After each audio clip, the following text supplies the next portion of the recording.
Muy buenas tardes, tengan todos ustedes. Les saluda Armando García, director de Radio Nuestra América, acá en los Estados Unidos. Y está usted viendo en vivo a través de Facebook y poquito después de terminada esta transmisión podrán ustedes también verlo en YouTube. Está usted viendo el programa La Migra y Usted, un programa dedicado a la defensa de los derechos de los inmigrantes en Estados Unidos que están bajo ataque intenso por parte de la administración federal que tiene al mando el presidente Donald J. Trump. En esta ocasión vamos a hablar de temas importantes de lo que está ocurriendo actualmente y le damos la bienvenida a Elizabeth Juárez, que es coanfitriona junto conmigo de este programa, y ya tenemos a nuestra licenciada Yasmín, ahora se llama Akima.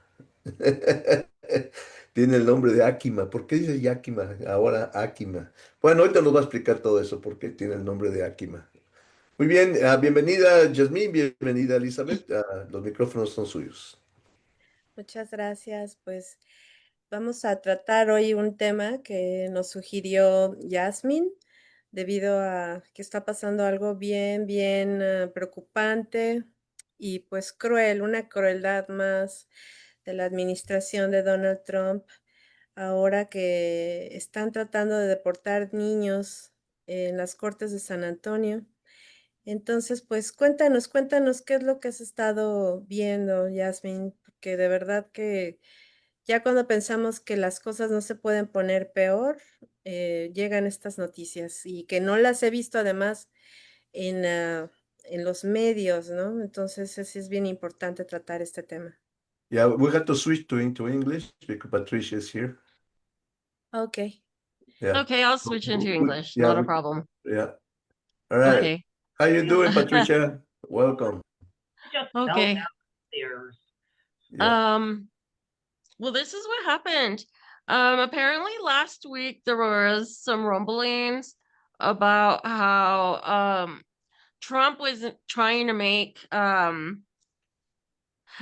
some type of agreement with Guatemala Mhm. regarding, the repatriation of at least 600 children.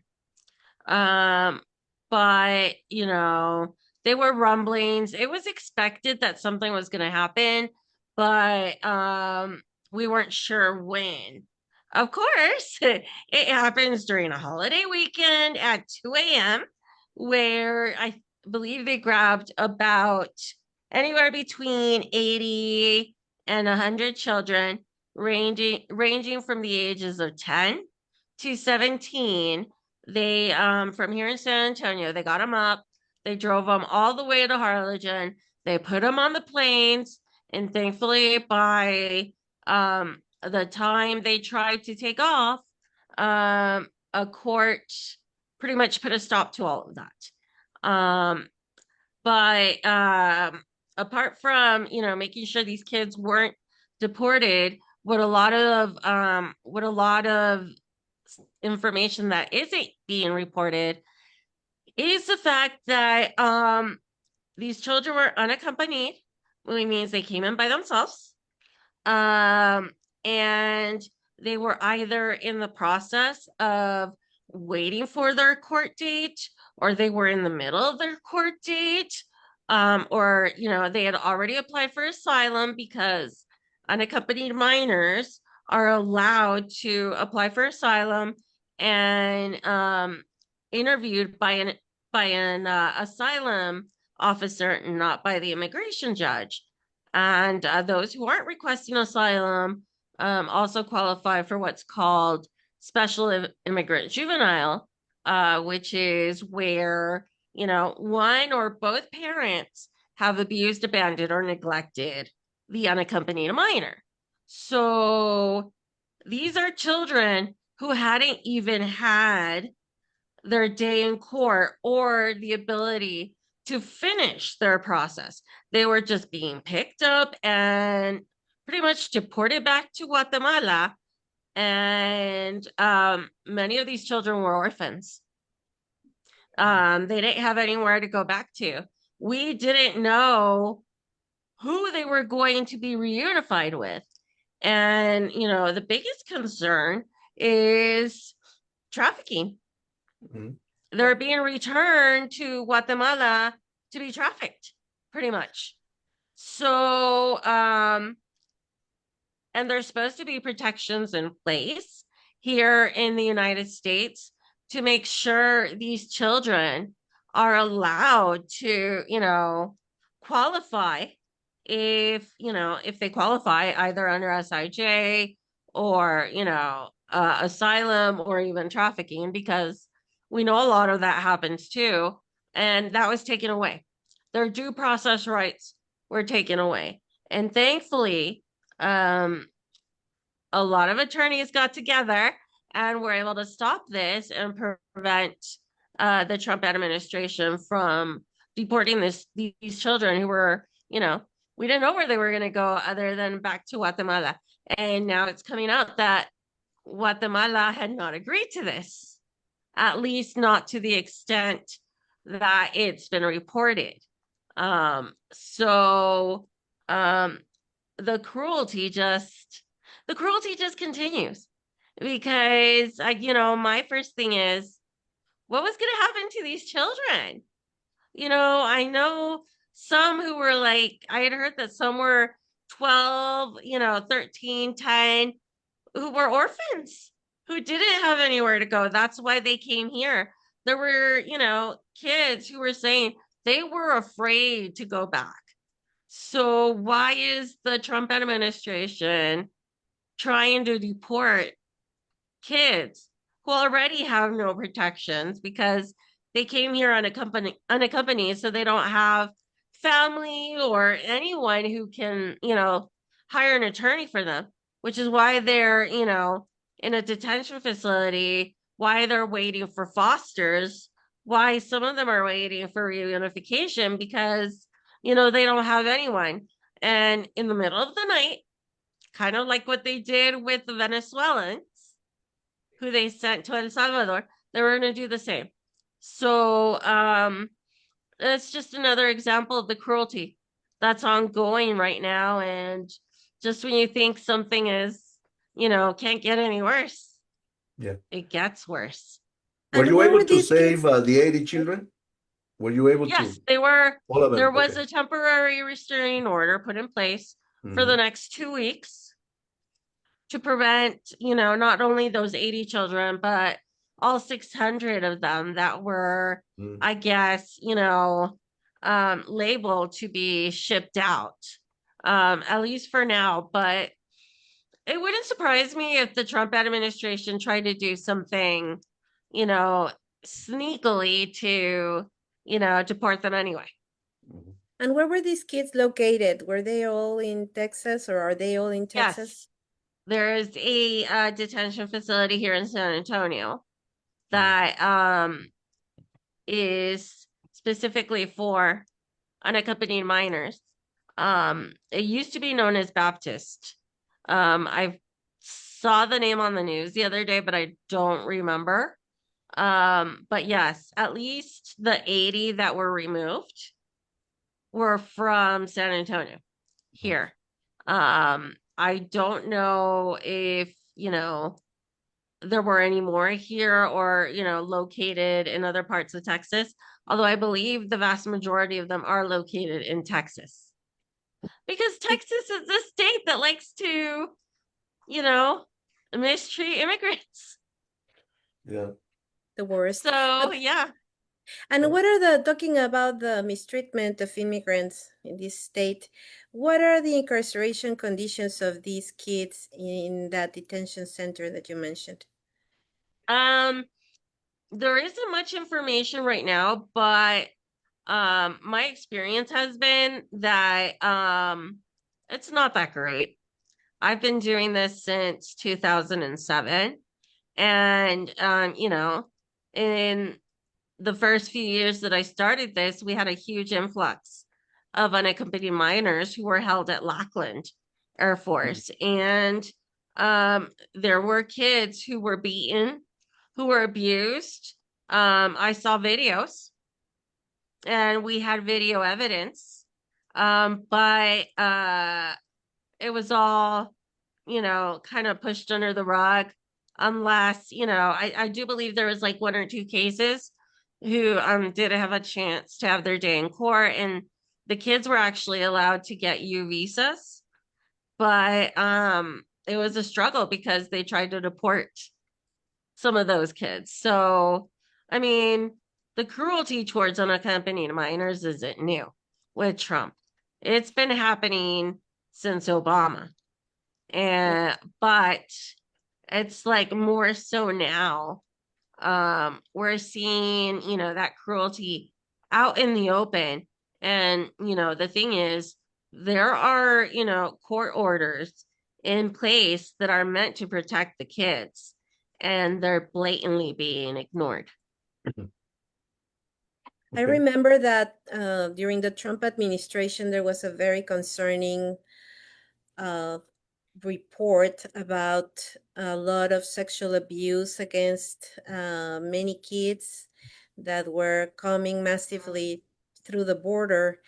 And one of those reports was about incidents like that going on at if my memory is right, at the a private detention center called Southwest Keys here in Austin. Do you remember that? It was so Yes. concerning, and a Mm-hmm. lot of these girls were Mm-hmm. rape victims and sexual Mm-hmm. abuse victims, and due to the lack of transparency of the administration and not enough follow up, also, I must say, from the media, we did not learn if any of these people were held accountable, and Southwest Keys is still open. It People did go to protest there, and here in Austin, but I don't think that there was any accountability for all that those terrible incidents. See, and I mean, I remember reading something about Southwest Keys, and there was an event investigation, and I do know something was done, but not to the extent where those children were protected. It's, I mean, one, it's Texas. They already have a horrible history of protecting, children in general. Uh, but I don't know. I really, you know, my focus isn't so much with unaccompanied children, only because I don't get to see them until after they're released. So I get the history, after they're released, and I find out, they're mistreated or whatever goes on. But yeah, it doesn't surprise me because the thing is, I think they were in the process of settling, and then Trump came back. I see. And with Trump coming back, it's like every little thing that was done to harm immigrants that was in the process of being fixed was taken away. Okay. So now we're pretty much left in a situation where immigrants have no protections. I mean, we're looking right now at the fact that um the government is trying to get local police departments in, the country to share their information about, immigrants. And the problem with that is, we tell our clients, if you've been a victim of a crime, you should feel safe going to the police. Now I can't really tell them that because you don't know who's taking the report, who's going to be the one, assisting. Especially because at least here in San Antonio, there's like a mixed track record. Before Trump came the first time, we used to be able to contact San Antonio Police Department and, get certifications really easily, move along, like, help our clients. Trump one came in and they started putting more, restrictions on it. like saying, the statute of limitations is, has already been hit, so you don't qualify, even though the statute says, it's not based on the statute of limitations. And now even more so, it's, we're seeing the government go and actually communicate with these police departments and tell them, hey, we don't think this is enough. Are you sure they deserve to be, certified? Do you mind, you know, taking back the certification? And that's what we're seeing. Or we're seeing them go after police departments that have actually given certifications and accusing them of, lying about the certifications just to make it seem like, the whole process isn't legit. Yeah, that's very So, concerning. yeah, Go it ahead. is because, I mean, right now they just announced that they're going to assign 600 civilian and non-civilian judges to deal with immigration cases, but with no training. Mm. So, immigration law is already complicated.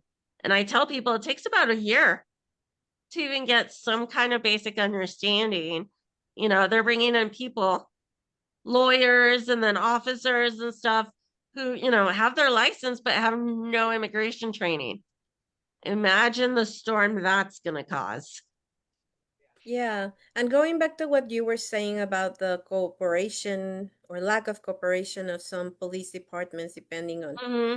which cities they are in, um, I find very troubling that even some of these kids, that are now being sent to some of them to foster homes, and the domestic violence victims that are immigrants.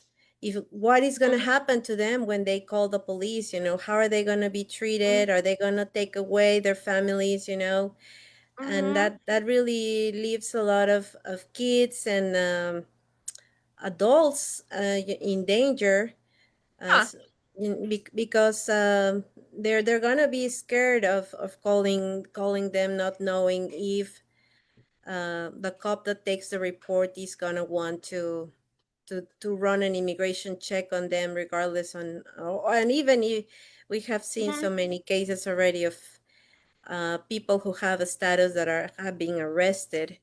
So I Yeah. believe that also leaves, that's something that I don't think that is being talked a lot about, but now that you bring it up, if these kids in America thankfully have been trained to call the police if they endure abuse. Mm-hmm. But how are they going to do that right now that their family might be explaining to them that the police is not their friend? Yeah, So exactly. Because it's, a kid could think, oh my God, my mom or my dad is being beaten. Let me call the police.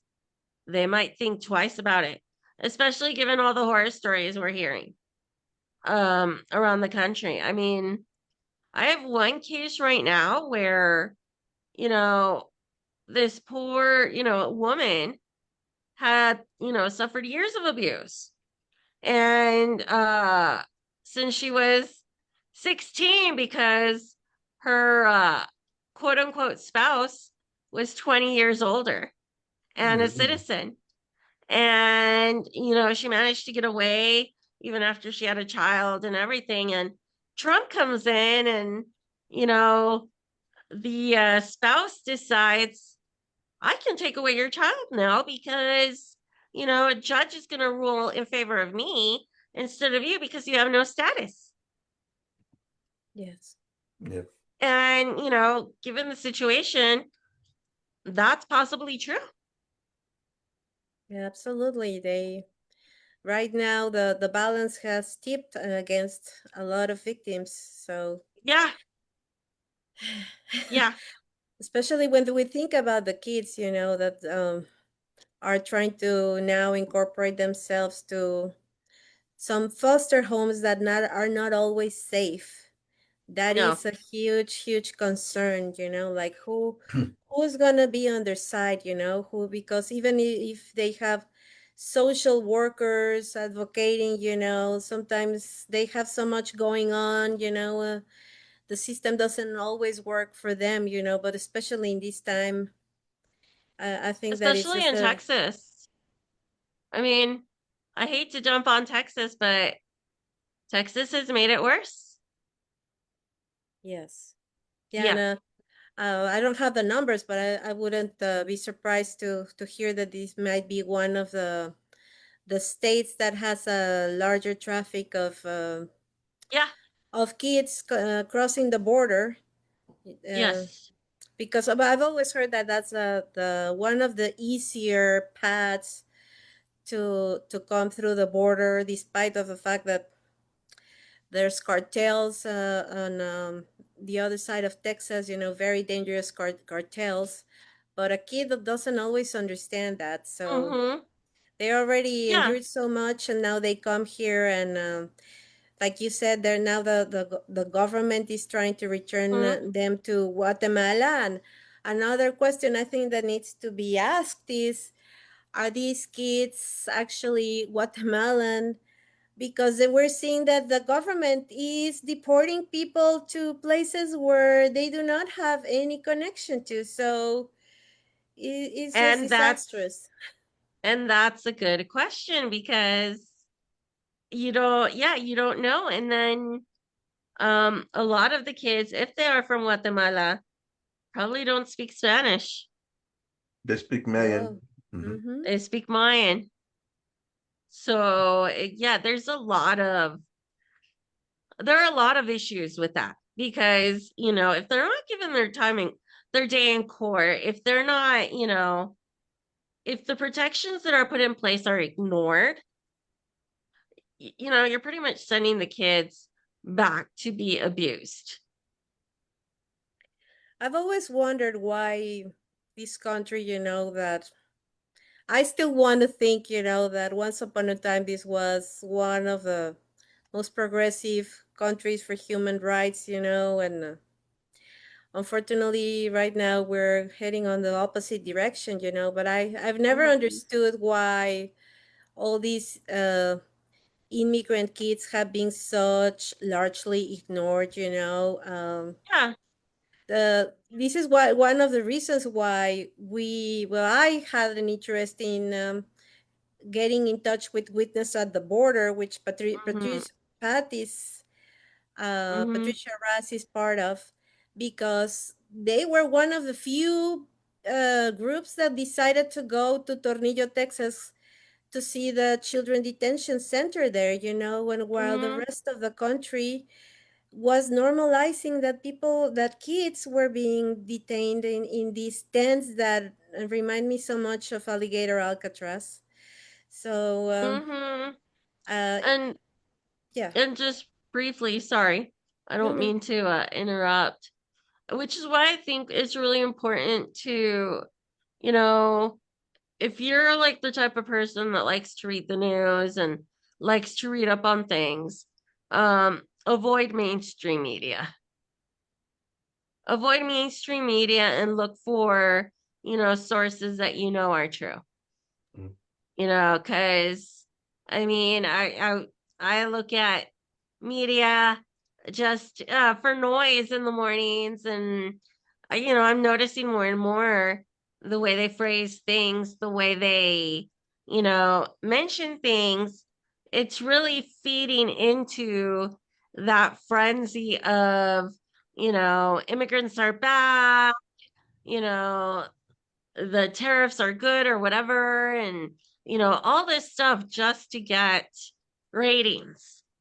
And the minute you start worrying more about ratings instead of what the actual news is, that's when you lose legitimacy. So I'm always telling my mom, look for good sources on TV, on internet, not TikTok, not Facebook Reels, not, just ask word of Independent mouth and see. Yeah. Yeah, independent journalism, like I Yes, don't know, like independent Democracy journalists. Now, I think it's great, Blue Sky has some good Blue Sky has some good people on there who report a lot. And yeah, independent journalists, The Guardian is still pretty good. So yeah, independent sources are the best way to go. Yeah, so because it's amazing, that Hmm. and also, I must say that people need to Mhm. be more independent thinkers, because Yes.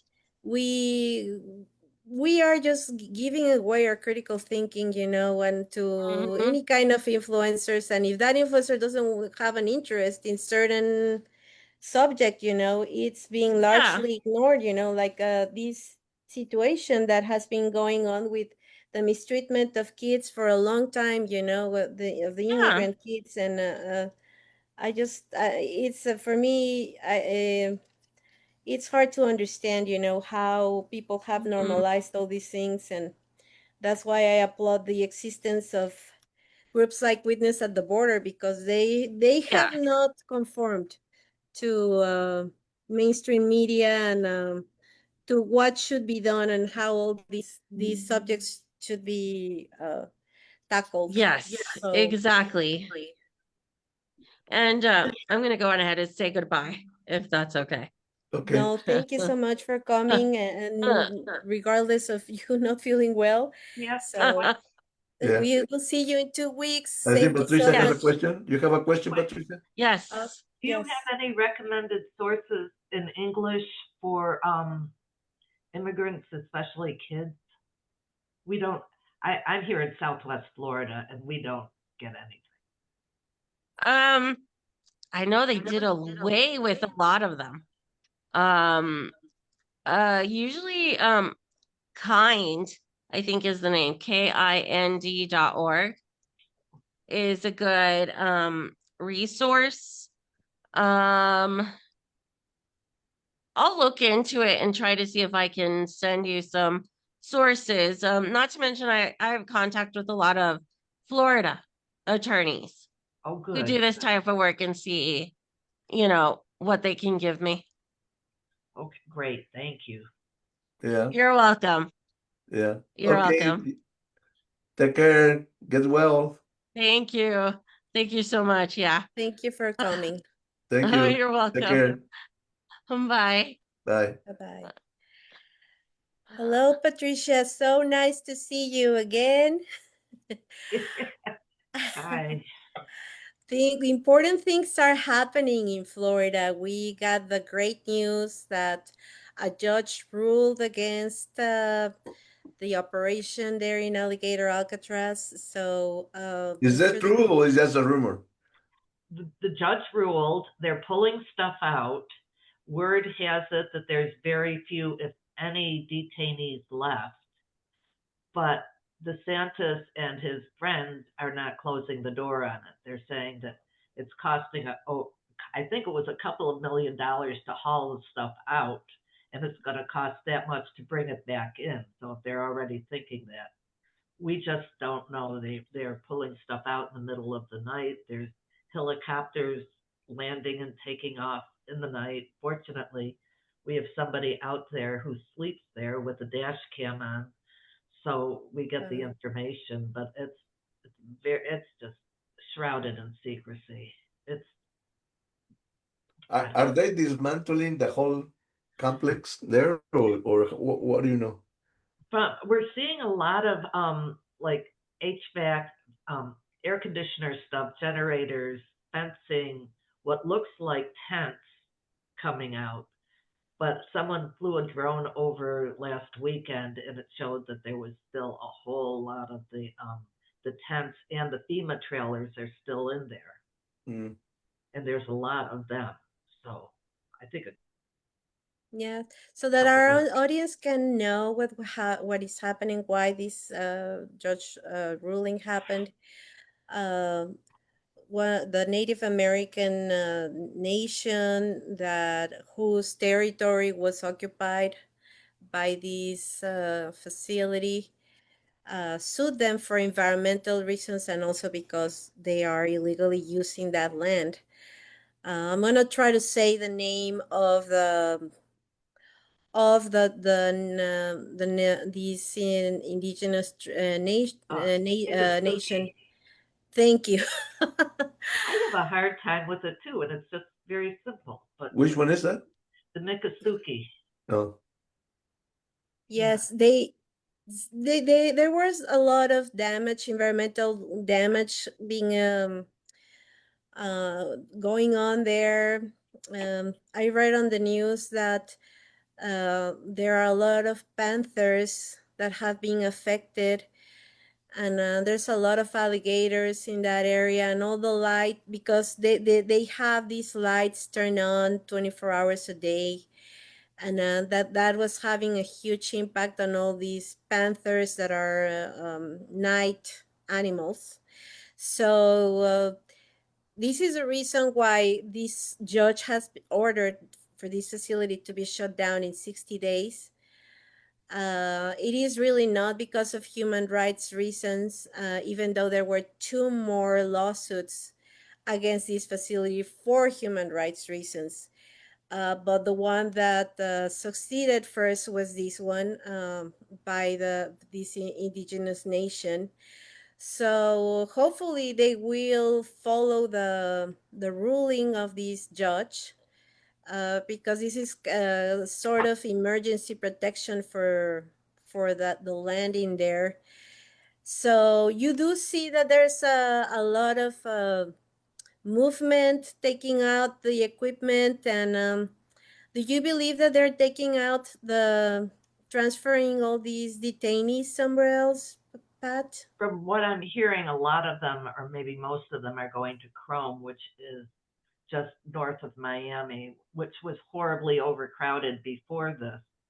And people are saying things like their loved ones who are in there were almost wishing that they could be back in the Everglades because it's so crowded they can't. There's not even a place to sleep. People are standing up. Just Wow. cheek to jowl. It's awful. And Chrome was never a good place, but now it's just gotten horrible. So they have a huge problem of overcrowding there then. Yeah. And You have plans to go over there to check the place out? I have not. I used to go to Chrome to visit, but I have not been there in a couple of years. Any persons or any people of your group will be able to go there if they Well, we ask? could go to the outside, and that's On it. the outside. Yeah, yeah. You can go into the lobby, but you have got to have special permission to go any further than that to visit with anybody. Mhm.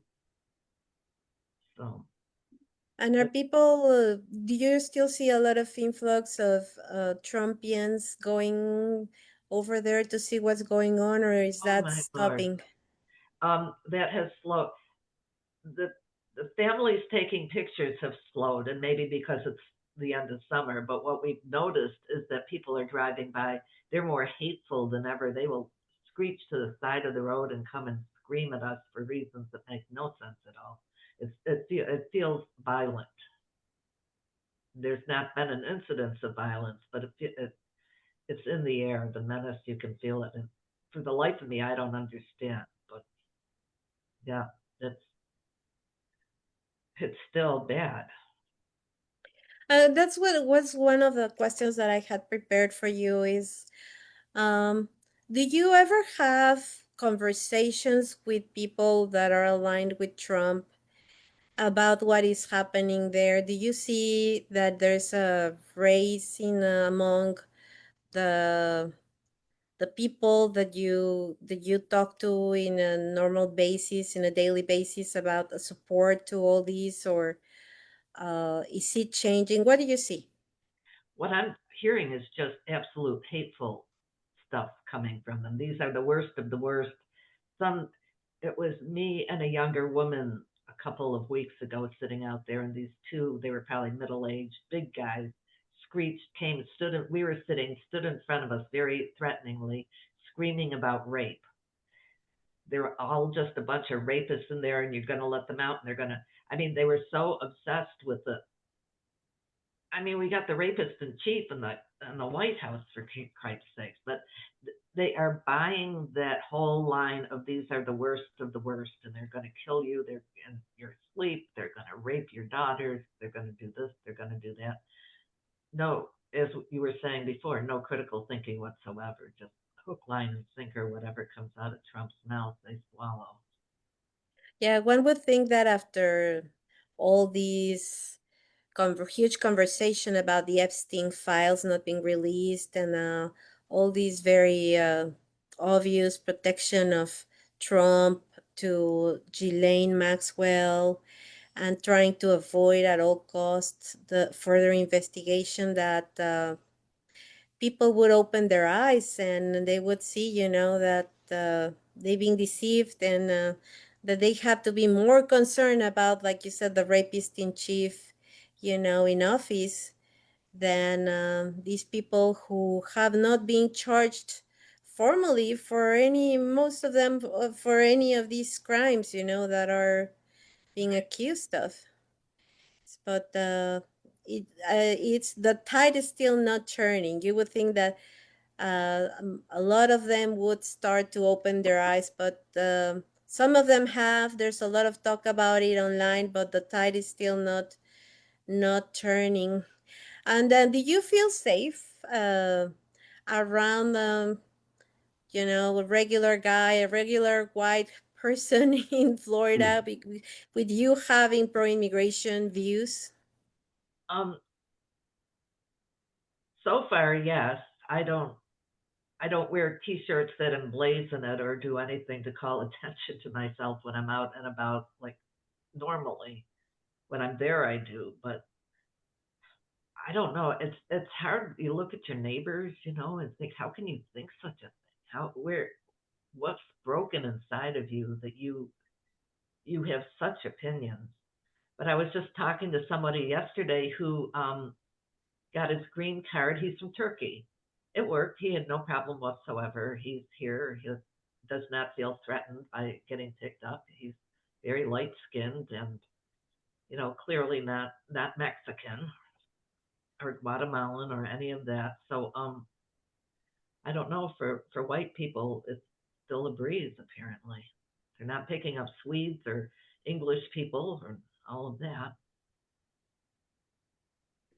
And what about liberals? I believe that one of the main things that we should be talking about, the people who care about immigration and care about all this racism that has been promoted, sanctioned by the current US government, is to talk about white supremacy and talk about white privilege. So, because I was very, very concerned to hear that the Floridian, excuse me, Republican Party commissioned a lot of alligator Alcatraz Oh merchandise, my like God. T-shirts and cups and coolers. So, in my view, I think that the hoods from the KKK hoods, and the Nazi symbols have been replaced now by alligator Alcatraz T-shirts. Uh, Point. Only that a lot of people are not seeing, that coincidence. That every nationalistic white nationalistic movement needs symbols, and this is what we have right now. So that's why we should be talking about white privilege and white supremacy. um do you ever see those conversations happening among liberals in Florida, where they are talking about, like, I have white privilege right now, they're not going after white people because of our skin tone? uh, because it's very interesting that where I'm trying to go is that the data says that the people who outstay their visas more than anybody else, the demographic that does that, are white Canadians. But you don't see anyone going after them, or nobody's Oh, calling no, them no, criminals, you no. know. So that's why I see, that it's obvious that this is an immigration war, but it's based on race and on class also, because they do not want brown poor people, but they don't want brown people, but especially not if they're poor.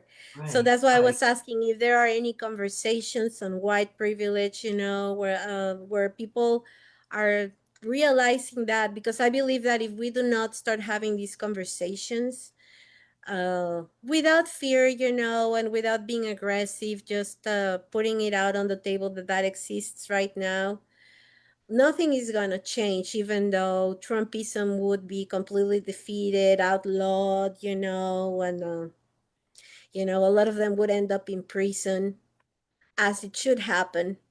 Things would still be the same because we're not tackling one of the main issues, that is white privilege. It's, I don't even know what to say. I am always being gobsmacked with my own privilege. I mean, I think I'm cool. I think I've got it, and then something will come out of my mouth, or I will recognize the way I'm thinking that I've always thought. It's through the lens of the the elite, the privilege. I and I try to tell people, like, my life has not been easy. It's been pretty rough, but boy, it would have been 100% rougher if I wasn't white. And we all need to be able to see that it doesn't mean white privilege doesn't mean that you live on a yacht. It just means that your life has been made more easy. The road is straighter and smoother because of the way we're perceived by other people, by other white people. So I think my sense is that the conversations are becoming less and less about this. That people are kind of getting tight in their own skins. I can't. It's like we're also angry with Trump that nobody can see beyond.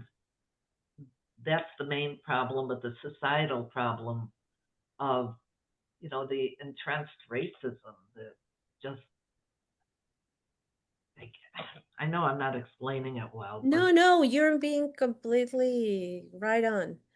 I Yes, this is a Trumpism is like a distractor from the yes, core of the issue, right? yes, Because also I think that right now, due to social media, the news cycle is so fast, and he's doing so many things, that are shocking. It sounds so much like the doctrine shock that was I can remember the name of this academic put out there, where she was saying that the government sometimes does shocking things, and to take away a lot of rights, to take a lot of protections, and people do not realize that that's going on, because you're at this constant state of shock because of all these other things that they're doing on purpose to distract people from what is actually important, and I think that that's a very common misperception, that people think that if Trump goes away, now that there's so much talk, that is he alive or not, would is he did he not wear his tan, and everybody's comparing photos because they hope that he passed away.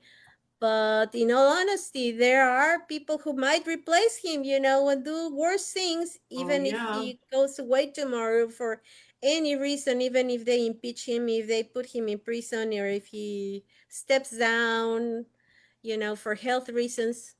There are still other people that can replace him, all over the government. So that's why I think that it's important to have these conversations on white privilege, and because that's what I think that they're trying to reaffirm, and taking away all these DEI programs. So, yeah. I the, hear a lot of people at the demonstrations, and I'll talk about how it's all white people. we're the only ones showing up, and try to explain that we're it's safe for us, especially for somebody of my demographic. You know, they're not going to be picking up little gray-haired old grandmas. It's not. We need to put ourselves out there, is what it is, and do it without expectation of younger people or browner people following, because we got it good, and you know, we got to watch out for each other. Yes, I think that that's a really important point to make. I was listening to a local pro-immigration activist here in Austin being angry about the fact that people are not going out to promote more strike, a national strike, and even though they're having many calls to that and many dates set for to do it. And it made me remember all these conversations that we had years ago in Mexico, um, that were very similar about how are we going to get rid of this one party that has been ruling us for, well, had been ruling us for 40, 50 years. And people were tired and were thinking about all this. So we got to the conclusion back then that being able to strike for a day was a class privilege too. Nobody, not just anybody, can afford to take a day off from work or close down their business, and especially not immigrants. So that's why, talking also about white privilege, we should talk about how people should use that privilege, and whomever has the class privilege of taking a day off from work to strike. Don't you Yes, think? yes, absolutely. We do what we can, and never having. I used to teach, and I would bring this up, the old saying of "you can't judge another till you walk a mile in their shoes." But in order to do that, you got to take off your own shoes. You can't possibly know what somebody else's life and struggles is, because you're just not there. And to recognize that we don't get to judge, we don't get to make those pronouncements, but people do. And it seems to be getting, I, it's like a matter of pride. Well, I'm out there. Where are they? And so it almost feels like people are getting less open and accepting of others the more this goes on. That they take ownership of the resistance without being inclusive. I don't know. I'm not making sense here. But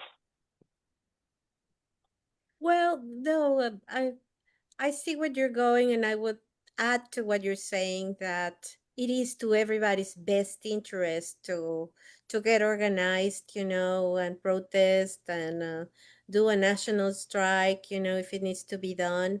And there's no excuses about why are these people not showing up and why are these people not helping.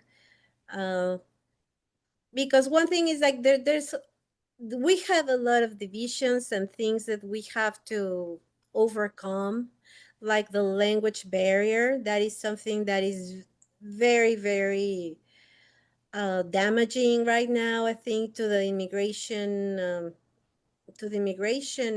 movement.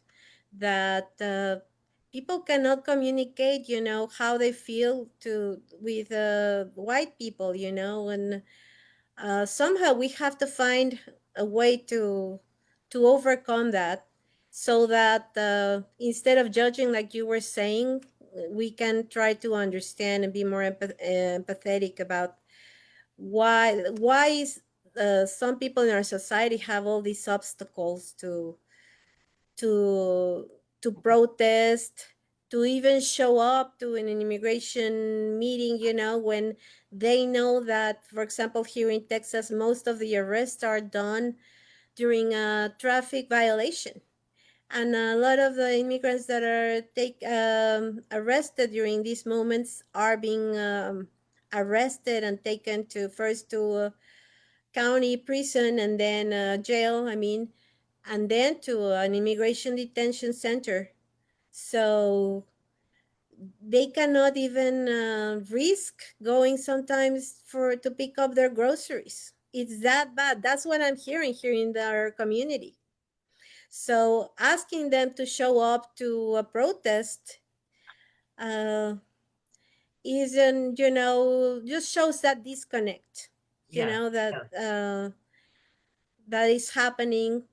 So I don't know, maybe this should be an invitation for a lot of people that are listening to us, even brown people who have a citizenship, status, to get close if they have an interest in these immigration groups, locally, to understand, to hear what's going on, because unless you do not get close to them, and a lot of them have people from different countries. They also have white members that, of course, speak perfectly English, and they can facilitate these conversations, because otherwise people are still gonna be, in the dark about why there's all these obstacles. And yeah, unfortunately, that is part of the white privilege, not not getting close, not having to get close to these causes, and trying to see what are the people going through. So that's why I wanted to talk about this, and in a friendly, open way with someone who cares about it, and so that people that are listening can start questioning themselves, because otherwise things are not gonna be resolved with Trump's presidential term ending. It's far more complicated, and we could even have another Trump get elected, even his family members, who knows, or so this is that would be far from ending if he would go away. That's a point that I'm trying to make. Yeah. Do you believe that also Cubans and Venezuelans in the state have been tricked into believing that other Latin Americans are a threat to the country, and that there are good and bad immigrants, but only immigrants escaping from the so-called leftist dictatorships are the good ones, but not the ones that are escaping poverty, like people from Haiti or people from Mexico, Guatemala? You think that that's something that could be happening?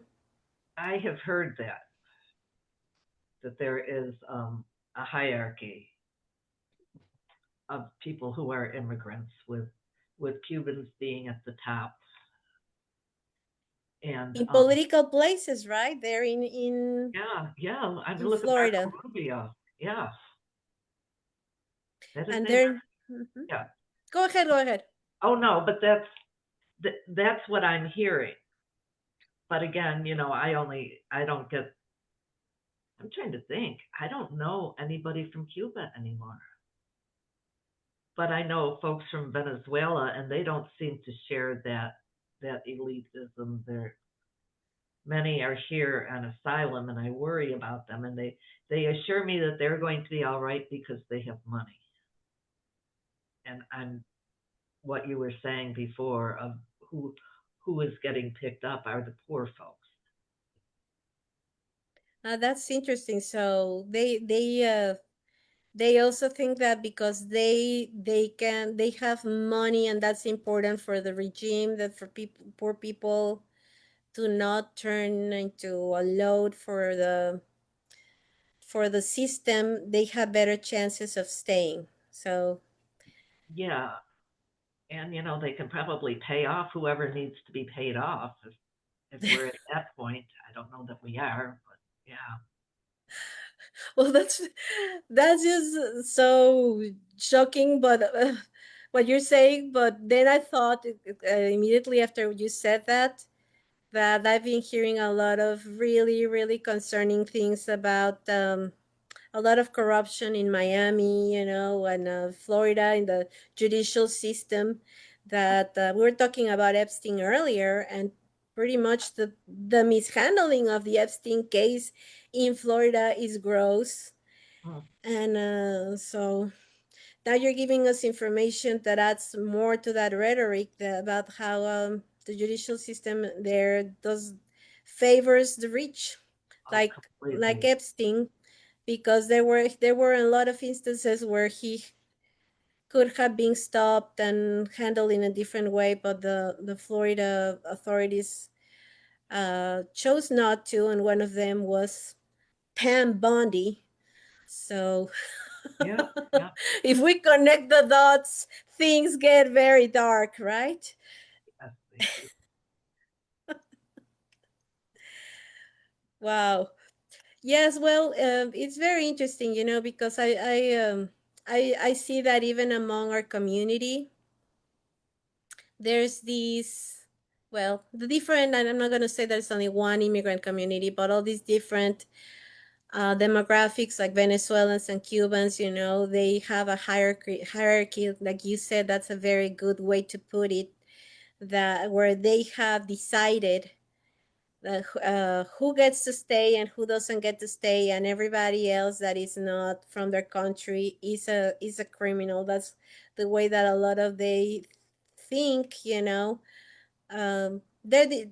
for what I hear, that there didn't used to be a lot of Mexicans in Florida. Now that is kind of changing, but there's also separation in the communities there that I think also doesn't help to have this perception of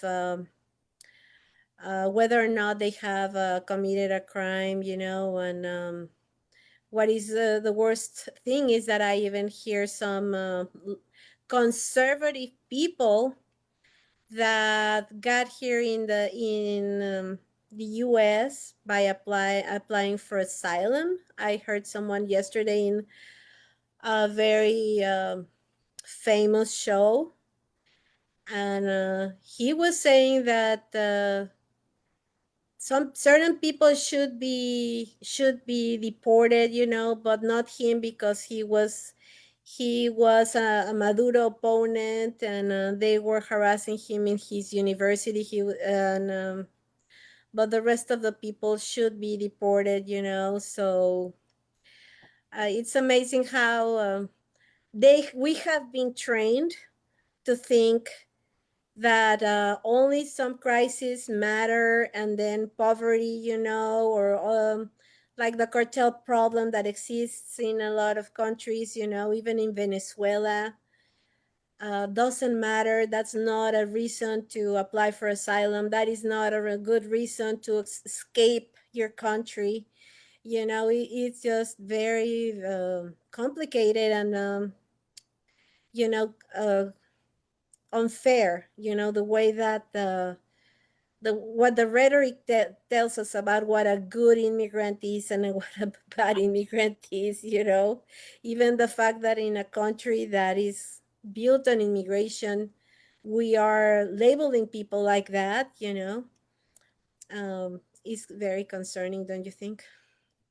Very. I grew up in New York State in like the 50s, 60s, and the big, the biggest group that was prejudiced against then was Italian, and they were referred to as WAPs, without papers. And so Mm. I'm thinking, this is like a generation. How can we have switched? And folks who are from Italy or with Italian backgrounds are just screaming just as loud. And I'm thinking, my God, you guys went through that not that long ago. We forget.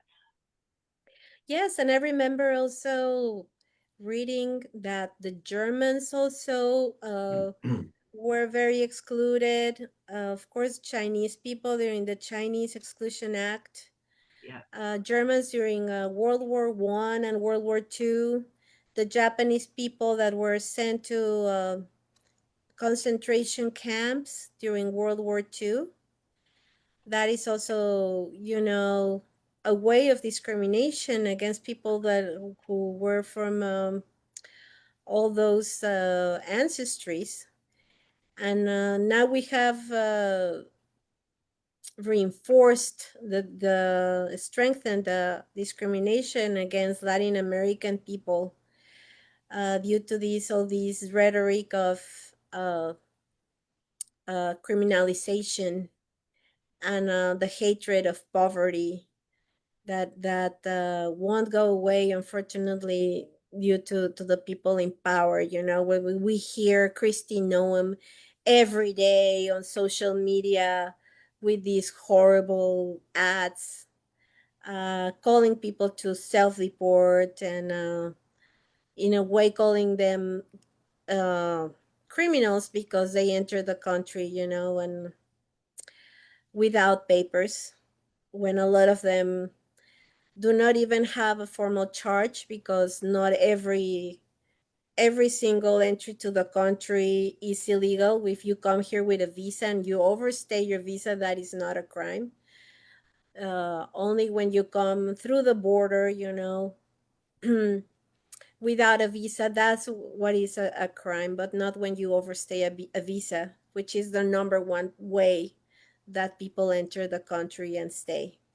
So, but that there's that misconception that everyone who overstay their visas are criminals, you know, and I think that we even should think hard if we should put the label of criminals to people who crossed the border um, without a visa due to the violence that they were escaping from in their countries or the abject poverty. Uh, that also partly happened due to the white privilege that made them struggle more in Latin America, because that also exists in our countries. A lot of all the white descendants of Spanish people are still in power in a lot of our countries, are still the most rich ones, oppressing the working class, you know, and paying them wages that they cannot live with. So I feel that you know, we should stop criminalizing all those people for trying to survive. I'm sorry that I'm going on and on and on in my political rant, but I think that we should start thinking that survival should be a human right, and Yeah. that is what they came here for, and that is why people still are coming here for, to try to survive. And that's why the immigration movement has always used the example of the monarchs that keep moving from one country to the other for survival, and the whales, and God knows how many other animals in nature. And as we are animals, we are also doing the same thing. And we have moved all over the globe for thousands of years, which is why survival should not be criminalized. Pat and Armando. Beautiful. I have So, to run, Yeah, yes. yeah. Okay. but Well, thank you. thanks for coming. Well, thanks for having me. I love Yeah. you guys. Let's get more people from your organization to come I'm to this trying program. to. Yeah. Yes, yes. I'll Yeah. put Maybe the give us word. good news that everything disappear over there. Yes. Maybe Mhm. they have We till October, so we will see. All right. well, Well, thank we'll you. Thank you very much. Can you give us your contact information before you go? Oh, you don't have it? No, but for you to say it. Oh, oh, well, I well, don't know if she wants to give her number here, you know, if she wants No, to but keep it the contact private. for the organization itself. well, it's a very loose organization. Go to it's on Facebook, Witness on the Border, and there are folks all over the United States on there Okay. doing things. And Josh Rubin is the man who started the whole thing. He told me that he was in his apartment in Brooklyn when the child separation thing was just happening. He had traveled through southern Texas and knew it. So he hopped on a plane, left his life behind, and went to see for himself. What he saw broke his heart. So Hmm. he went back home, came back, rented an RV, and camped outside of the facility for weeks at a time. Mhm. Told the people there that he was the scout for a film crew, so they left him alone. And he would Mm. post on Facebook, and that's how it started. And it just Okay. blossomed all over the country. But Okay. No, thanks for the Wonderful. information. So We'll we're try glad to to have have him. you once again. Witness on the Border, Facebook. Witness at the border. Yes, Okay. yes. Thank you very much. Appreciate it. Bye now. Thank Take you. care. Take good Thank care. you. Okay. See you. See you. Bye. Bueno, Yep. pues ahí salió. Ahí salí el programa. Es que iba Ahora a ya llegar vámonos otra porque ya persona. nos pasamos la hora. Ujú, ya. Bueno, ¿estás mejor ya entonces? Pues no sé, todavía estoy aquí. Todavía vivo. Ya que es ganancia. Ya es Bueno, ganancia. entonces te Bueno, voy a... entonces la semana que entra, ¿quién crees que tengamos? No hay nada invitado o algo así. No, no tengo todavía nadie, Y el pero mitote ya no salió nada, ¿verdad? ¿Verdad? pues ya hasta me da flojera invitarlo porque no se le va a preguntar a ver si quiere venir, Y a a los ver qué otros pasa. chicos del campo de agrícolas, los de campesinos, A tampoco. Gabriel le he dicho varias veces que si quiere tomar la asesoría con Yasmin y me dice, lo que pasa es que tengo mucho trabajo. Mm, Entonces, pues lo malo es que Yasmin tiene tiempo limitado. Estaba yo está pensando de tratar de hacerlo en un momento que él esté desocupado, pero quién sabe si Yasmin pueda, ¿no? De grabarlo y luego lo ponemos. ujú, Pero no sé. Y lo que quiero hacer es precisamente ahorita que estamos hablando de las víctimas de violencia doméstica, ujú, quiero hacer un programa sobre eso, pero pues no sé si me va a dar tiempo para conseguir a toda la gente dentro de 8 días. ujú, Porque eso es lo que quiero, que venga alguien sobre que esté en uno de estos refugios para mujeres, mm, que nos hable de cuáles son las recomendaciones que les dan a las inmigrantes ahorita sobre si llamar o no a la policía, porque pues la cosa está muy difícil y pues lo malo es que pues sí necesitan ellas su orden de restricción y todo, pero pues es un momento tan complicado de que ellas también se están poniendo en riesgo, ¿no? Entonces, a ver cuál es su consejo sobre qué es lo que tienen que hacer, ¿no? En esta situación, si tienen que mejor ir primero con ellas, asesorarse a los refugios, ujú. o qué, ¿no? Porque, pues si van a llamar a la policía y se las van a llevar, pues sale todo peor, ¿no? Pues sí, O tienen miedo de que vayan a deportar al papá de sus hijos, cosas así. Entonces quiero hacer un programa de que hablemos sobre eso, ¿no? De ahorita esa crisis que seguramente están viviendo muchas mujeres, de que pues están siendo abusadas porque no quieren llamarle a la policía. ya, Entonces, y ya la sería gente bueno no tener un programa está sobre eso. hablando de eso, ¿no? Bueno, muy bien. Bueno, Entonces ya sabe, público, la migra y usted. Hagan favor de enviar sus preguntas al correo electrónico lamigrayusted@yahoo.com y cualquier pregunta que tengan, aquí haremos la consulta directamente a las abogadas o abogados que estén aquí con nosotros. Pero sigan viendo el programa y recomendándolo para que mucha gente sepa lo que está pasando y qué recomendaciones y qué derechos tienen. Gracias, Elizabeth. gracias a todos y nos vemos dentro de 8 días. Dentro de 8 días. Hasta luego, que les vaya bien a todos. Hasta luego. Yo ya no voy